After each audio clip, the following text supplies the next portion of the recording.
On the സ്പോട്ടിന്റെ പുതിയൊരു എപ്പിസോഡിലേക്ക് എല്ലാവർക്കും സ്വാഗതം. ഞാൻ സബാൻ.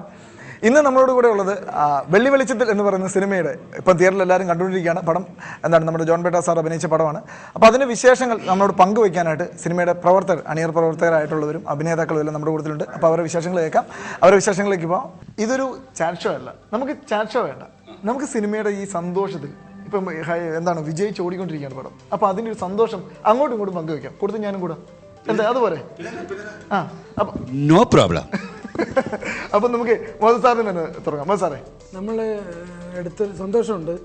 നമ്മളെടുത്തൊരു എഫേർട്ട് സക്സസ് ആവുന്നു എന്ന് അറിയുന്നതിൽ വളരെ സന്തോഷമുണ്ട്. കാരണം ഇത് വളരെ യാദൃശ്ചികമായി വായിച്ചൊരു കഥയാണ് വെള്ളി വെളിച്ചത്തിൽ, സുൽത്താൻ നാട് എന്ന് പറഞ്ഞൊരു കഥ. ഇത് സിനിമയാവുന്നതൊക്കെ ഇതിനൊക്കെ പുറകിൽ യാദൃശ്ചികതകളുണ്ട്. ഇതിൻ്റെ നിർമ്മാതാവ്, അതുപോലെ ഇതിൽ അഭിനയിച്ച ഓരോ ആർട്ടിസ്റ്റുകൾ, നിങ്ങൾ കണ്ട പ്രേക്ഷകർ കണ്ട ഓരോ ആർട്ടിസ്റ്റുകൾ, അതുപോലെ ഞാൻ ഒരുപാട് അന്വേഷിച്ച് മനസ്സിലന്വേഷിച്ച അവസാനം ഞാൻ കണ്ടെത്തിയ ഇനിയാണ് ഒരു പെർഫോമർ, നായിക. ഇനിയുടെയൊക്കെ പെർഫോമൻസ് പാട്ടിലൂടെയും മറ്റും പ്രേക്ഷകർ ഒരുപാട് സ്വീകരിച്ചു. അതിനേക്കാളൊക്കെ കൂടുതൽ സാർ കണ്ടെത്തിയ ഒരാളാണ് ജോൺ ബിട്ടാസ്. ജോൺ ബിട്ടാസിനെ കുറിച്ച് ഞാൻ മനഃപൂർവ്വം പറയാത്തത് കാരണം ജോൺ ബിട്ടാസിനെ ശ്രദ്ധിക്കാനും ഏറ്റെടുക്കാനും ഒരുപാട് പേരുണ്ടല്ലോ. അതുകൊണ്ട് ഞാൻ ഒന്നും പറഞ്ഞില്ല. അല്ല, ഇനിക്ക് മലയാളത്തിൽ ഇനി അറിയിക്കുന്ന റോൾ ഇതുവരെ കിട്ടിയിട്ടില്ല എന്നുള്ള ഒരു. അപ്പോൾ ഇനിയുടെ ഭാവങ്ങൾ, അപ്പോൾ ഇനിയൊക്കെ രംഗങ്ങൾ കുറവാണ്, സംഭാഷണങ്ങൾ കുറവാണെങ്കിലും സ്റ്റേജിൽ വെച്ച് ഈ സ്റ്റേജിൽ ഈ പാട്ട് കണ്ടാൽ അറിയാം, ബജേ ഷെനായി എന്നുള്ള പാട്ടിൽ സ്റ്റേജിൽ വെച്ച് കണ്ണുകൾ കൊണ്ട് ഒരുപാട് അഭിനയ മുഹൂർത്തങ്ങൾ നമുക്ക് സമ്മാനിച്ചിട്ടുണ്ട്. പക്ഷെ ഒരു ഡയറക്ടർ പ്രതീക്ഷേനേക്കാൾ അപ്പുറം. തീർച്ചയായിട്ടും. കാരണം എൻ്റെ ഡാൻസ് എന്ന് പറയുന്ന എൻ്റെ ടാലന്റിനെ എക്സ്പ്രസ് ചെയ്യാൻ പറ്റിയ ഒരുപാട് സീക്വൻസുകൾ ഈ മൂവിയിലുണ്ട്.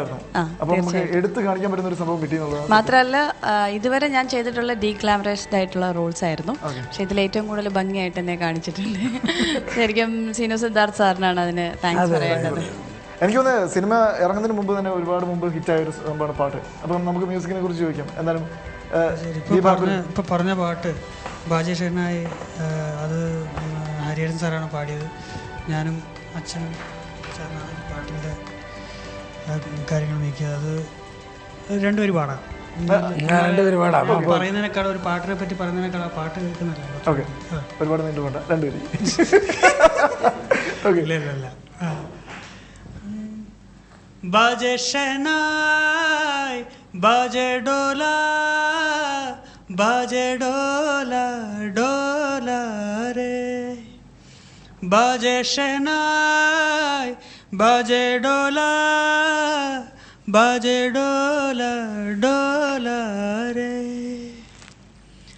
കാത്തിരിപ്പൂ രാധാ കണ്ണൻ എന്നെ മറന്നു, ദീം ദിനത്തോം താളത്തിലാടാം ഞാൻ, കാർമുകിലിന്ദുന്ദുഭിതൻ താളം തരാമോ, ബാജേ ഷെനായ് ബാജേ ഡോല, ബാജേ ഡോല ഡോല രേ.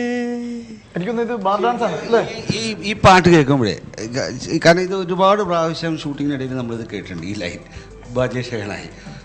ശരിക്കും ഞാനിപ്പോൾ മസ്കറ്റിലെത്തിയിട്ടോ.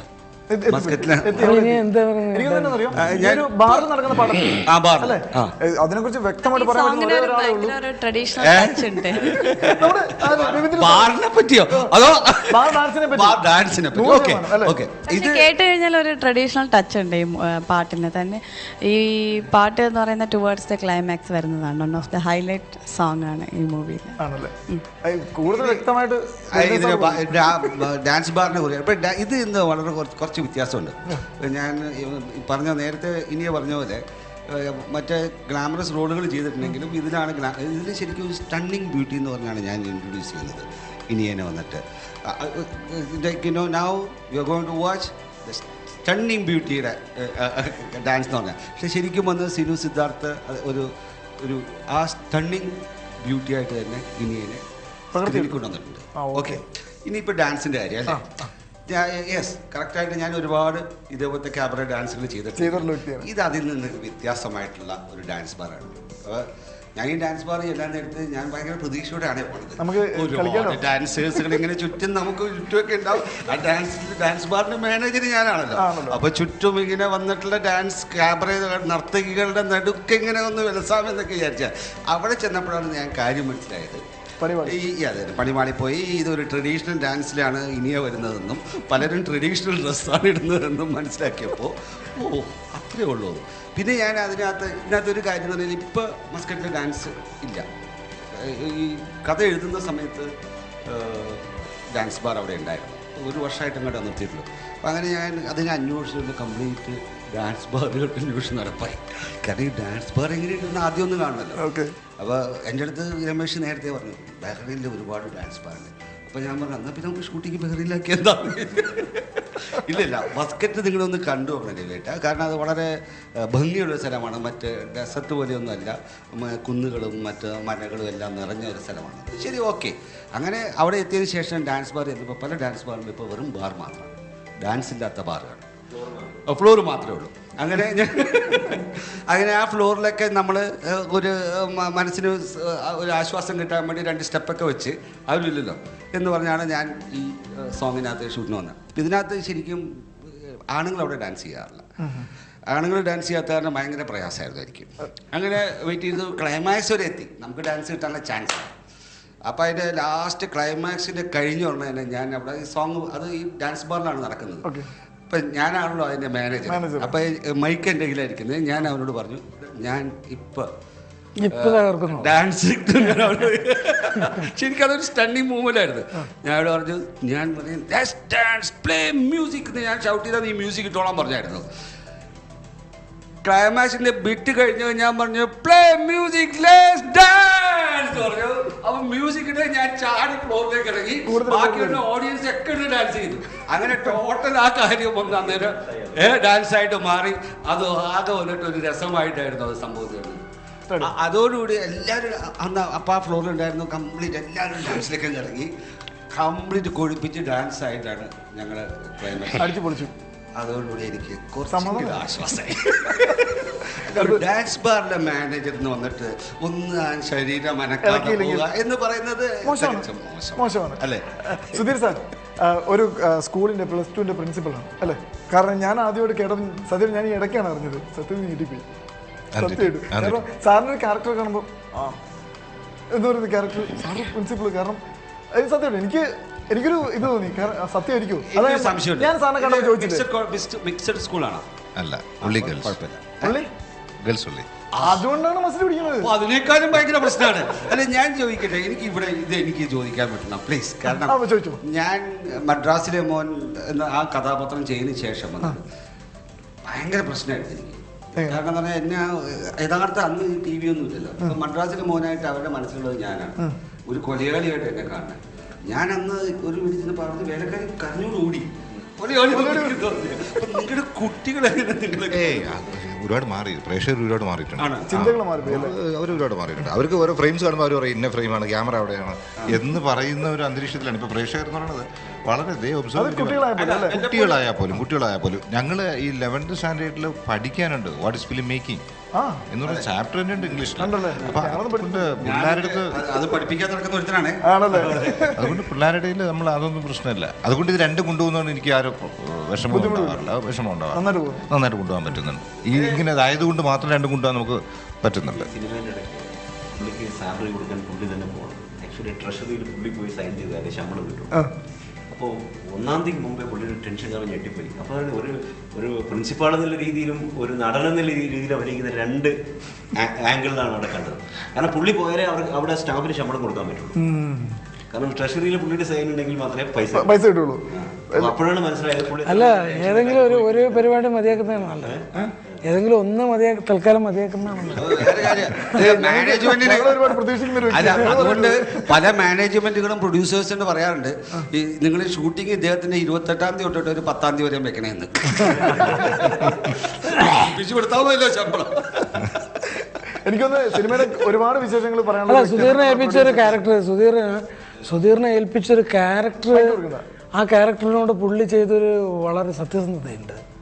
എൻ്റെ കൂടെ വന്നത് തൊട്ട് ഒരു ശല്യം ചെയ്യാതെ വിളിക്കുമ്പോഴൊക്കെ വന്ന് അഭിനയിച്ച് അതിന് ഈ ക്യാരക്ടറിന് നല്ലാക്ഷനെ കാണാനുണ്ട്. നിങ്ങൾ കണ്ടതാണ്, നല്ലാക്ഷൻ അത്ര മനോഹരമായിട്ട് ക്യാരക്ടർ ചെയ്തതും സുധീർ നമ്മളോട് കാണിച്ചൊരു കലയോട് കാണിക്കുന്ന ഒരു വളരെ വലിയൊരു നീതിയുണ്ട്. അത് ഞാൻ അനുഭവിച്ചു എന്നുള്ളതാണ് എനിക്ക് ഒരു ഡയറക്ടർ എന്നുള്ള രീതിയിൽ പറയാം. ഈ കഥയുടെ എന്താണ് കൂടുതൽ വിശേഷങ്ങൾ എന്താണ് ഈ കഥയുടെ ഈ സിനിമയുടെ തുടക്കം, ഈ സിനിമയുടെ ഒരു ഒത്തുചേരൽ അത് പ്രൊഡ്യൂസറുടെ ഭാഗത്തു നിന്നാണ് ഏറ്റവും കൂടുതൽ വരേണ്ടത് അല്ലേ? പ്രൊഡ്യൂസർ ഉണ്ടെങ്കിൽ ഒരു സിനിമയുണ്ടോ അടുത്ത്? തീർച്ചയായും. അപ്പം നമ്മുടെ രമേശ് നമ്പ്യാർ സാർ എന്ത് പറയും ഈ കഥ എങ്ങനെയാണ് ഈ കഥ ഒരു ഷൂട്ട് ചെയ്യണം, അല്ലെങ്കിൽ ഒരു ഫ്രണ്ട്ഷിപ്പിന്റെ ആണോ? നിങ്ങൾ തമ്മിൽ നല്ല ഫ്രണ്ട്ഷിപ്പാന്ന് കേട്ടിട്ടുണ്ട്. അല്ല, അദ്ദേഹത്തെ ഒരു പ്രൊഡ്യൂസർ എന്നുള്ളതിൽ പൈസ മുടക്കുന്ന ഒരാളെന്നുള്ളതിൽ മാത്രം അഭിസംബോധന ചെയ്യുന്നതിനോട് എനിക്ക് യോജിപ്പില്ല. കാരണം ആക്ടറാണല്ലോ അല്ലേ? ആക്ടർ എന്നുള്ളത് അത് മറ്റൊന്ന്. അതുകൂടാതെ ഇദ്ദേഹം എല്ലാ ദിവസവും ഒരു സിനിമയെങ്കിലും കാണുക, സിനിമയുടെ മലയാളത്തിൽ ഏത് സിനിമ ചോദിച്ചാലും ഇംഗ്ലീഷിൽ ഏത് സിനിമ ചോദിച്ചാലും പുള്ളി കണ്ടിട്ടുണ്ട്. എപ്പോഴും സിനിമയെക്കുറിച്ച് അത്രത്തോളം പുള്ളി ശ്രദ്ധാലുവാണ് എന്നുള്ളതാണ് ഇതിൽ മനസ്സിലാക്കുന്നത്. അപ്പോൾ ഈ deserves to be a producer. അതാണ് അതിനുശേഷമാണ് പ്രൊഡ്യൂസർ ഫീൽഡിലേക്ക് പുള്ളി വന്നത്. കാരണം ഇവന്റെ ജോലി പ്രത്യേകതയാണ് മറ്റുള്ളവരിൽ നിന്ന് മാറി നിന്നിട്ട്. ഈ പെണ്ണുങ്ങളെ എങ്ങനെ കറക്റ്റായിട്ട് ഇവന് വീട്ടിൽ നിന്ന് അവർ താമസിക്കുന്നത് തന്നെ ഒരു പ്രത്യേക ജയിൽ പോലത്തെ സ്ഥലം. ജയിലല്ല, നല്ല ബംഗ്ലാവാണെങ്കിൽ പോലും ചുറ്റും അതിന് പറ്റിയ ഒരു സ്ഥലമാണ്. ഓക്കെ. അപ്പോൾ അതിനുള്ളിൽ വളരെ സുരക്ഷിതമായിട്ടാണ് നിൽക്കുന്നത്. പുറത്തേക്ക് ഇവർക്ക് ഒരു ഇതില്ല. ഒരു കോള് പോലും ചെയ്യണമെങ്കിൽ ഈ മാനേജറുടെ അനുവാദം വേണം. ഈ ഒറ്റ ഫോൺ ഇരിക്കുന്നത് എൻ്റെ കയ്യിലാണ്. അപ്പം ഞാനത് ആവശ്യാനുസരണം കൊടുക്കാവുള്ളൂ, അല്ലെങ്കിൽ എൻ്റെ ജോലി പോകും, എനിക്ക് പണി കിട്ടും. അപ്പോൾ ഇവർ വേറെ എന്തെങ്കിലും കാര്യത്തിനകത്തേക്ക് പുറത്തുള്ള ആൾക്കാരുമായിട്ട് ബന്ധപ്പെടുന്നതോ ഇല്ലയോ എന്നുള്ള കാര്യങ്ങളെല്ലാം ഞാൻ ശ്രദ്ധിക്കണം. ഇവർക്കൊരു ആയ ഉണ്ടെങ്കിൽ പോലും ഈ ഫോൺ എൻ്റെ കയ്യിലായിരിക്കും. അപ്പം അങ്ങനത്തെ അത്രയും പ്രത്യേകതകളുണ്ട്. രണ്ടാമത് നമ്മൾ ഇതിനകത്ത് ഈ ഡാൻസ് ബാറിലുള്ള മറ്റൊരു കാര്യം എന്ന് പറഞ്ഞാൽ അവിടെ നമ്മൾ പൈസ ഇങ്ങനെ വലിച്ചെറിയുക അല്ലെങ്കിൽ അങ്ങനെ ഒന്ന് കണ്ട് രസിക്കുക മാത്രമല്ല. അവിടെ അത് നമുക്ക് ഇഷ്ടപ്പെട്ട ഡാൻസ് ഇഷ്ടപ്പെട്ട് കഴിഞ്ഞാൽ നമുക്ക് പാരിതോഷികം കൊടുക്കാം. പാരിതോഷികം എന്ന് പറയുന്നത് ചിലപ്പോൾ മാലയുണ്ട്, അതിന് 3 തരത്തിൽ: മാല, വള, കിരീടം. അപ്പോൾ മാല ഇടുന്നതിന് ഒരു പൈസയാണ്. അപ്പോൾ നമ്മൾ ഏത് പ്രേക്ഷകൻ കാണുന്ന കാഴ്ചക്കാരന് അവന് ആ ഡാൻസിനോട് ഇഷ്ടം തോന്നിക്കഴിഞ്ഞാൽ അവൻ നമ്മളെ വിളിച്ചിട്ട് പറയും ഒരു മാല എടുക്കും, അല്ലെങ്കിൽ 2 മാല കൊടുക്കും. ആ മാലയുടെ പൈസ അവൻ കൊടുക്കും. ആ 2 മാല നമ്മൾ അവർക്ക് കൊണ്ടുവന്ന് കൊടുക്കുകയാണ്. എന്നിട്ട് പറയും ഇന്ന ആളാണ് തന്നെ. അപ്പോൾ ഈ ഡാൻസർ അവരെ നോക്കി സലാം ചെയ്യും. ഉടനെ തന്നെ മറ്റവൻ അപ്പുറത്ത് നിൽക്കുന്നവൻ പറഞ്ഞാൽ ഓഹോ അവൻ 2 മാല കൊടുക്കും, എങ്കിൽ ഞാൻ 2 വള കൊടുക്കുന്നു പറയുവാൻ. ഉടനെ 2 വള കൊടുക്കും. അപ്പോൾ മറ്റവൻ പറയും അതിനേക്കാളും ഉയർന്നതല്ല കിരീടം, ഏറ്റവും ഉയർന്നതാണ് കിരീടം, കിരീടത്തിന് ഭയങ്കര കാശാണ്. അപ്പോൾ കിരീടം വെക്കാൻ പറയും. അപ്പോൾ ഇതൊക്കെ ഇത്തരം കാര്യങ്ങൾ ഉണ്ടാകുമ്പോൾ പോലും ഈ പറയുന്ന കിരീടം കൊടുത്തുകൊണ്ട് ഇവർക്ക് അടുത്തേക്കൊന്നും വരാൻ പറ്റുമൊന്നുമില്ല. അപ്പോൾ അതിനൊക്കെ വന്നിട്ട് ഒരു തരത്തിൽ വളരെ അഡ്ജസ്റ്റ്മെൻറ്റിൽ ഇവൻ എല്ലാ കാര്യങ്ങളും ഹാൻഡിൽ ചെയ്യണം. എനിക്കൊന്ന് ഒരുപാട് മാലയും വളയും കിരീടമൊക്കെ സ്വീകരിച്ച ആളാണ് അല്ലേ? സിനിമയിലും കാണിക്കുന്നുണ്ട്. ഞാൻ എൻ്റെ ഒരു കൈ മുഴുവൻ അത് തന്നെയാണ്. ഞാൻ ഡാൻസ് ഫ്ലോറിലേക്ക് വരുന്നത് എങ്ങനെയാണെന്ന് ഒരു കൈ മുഴുവൻ ഡാൻസിന് ഇങ്ങനെ പിടിച്ചുകൊണ്ടാണ്. അതിനിവിടെ മല ഉണ്ടാവും, ഇവിടെ വളയുണ്ടാവും, കിരീടം ഉണ്ടാവും, ഒക്കെ നോക്കിക്കൊണ്ടാണ് നമ്മുടെ വരവ്. ശരിക്കും തനുജ എന്ന് പറയുന്ന ക്യാരക്ടർ എന്ന് പറയുന്നത് അവളുടെ ഡാൻസ് കൊണ്ട് തന്നെ മറ്റുള്ളവരോട് ഒരുപാട് കീഴ്പ്പെടുത്തുന്നു.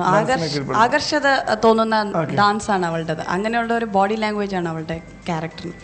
സോ അതുകൊണ്ട് തന്നെ ഇവൾക്ക് ഈ പറഞ്ഞ പാരിതോഷികങ്ങളൊക്കെ ഒരുപാട് കിട്ടിയിട്ടുള്ളത് കൊണ്ടും അവിടുത്തെ ഏറ്റവും ഭംഗിയുള്ളതും എന്നാൽ എല്ലാവരും കാണാൻ ആഗ്രഹിക്കുന്ന ഒരു ഡാൻസ് തനുജയുടെ ഡാൻസാണ്. സോ അങ്ങനെ ഒരു ഇതായത് കൊണ്ടായിരിക്കാം ഉപേന്ദ്രൻ എന്ന് പറയുന്ന ക്യാരക്ടറിന് കൂടുതൽ അവളോട് ഒരു ഇഷ്ടം തോന്നിയത്.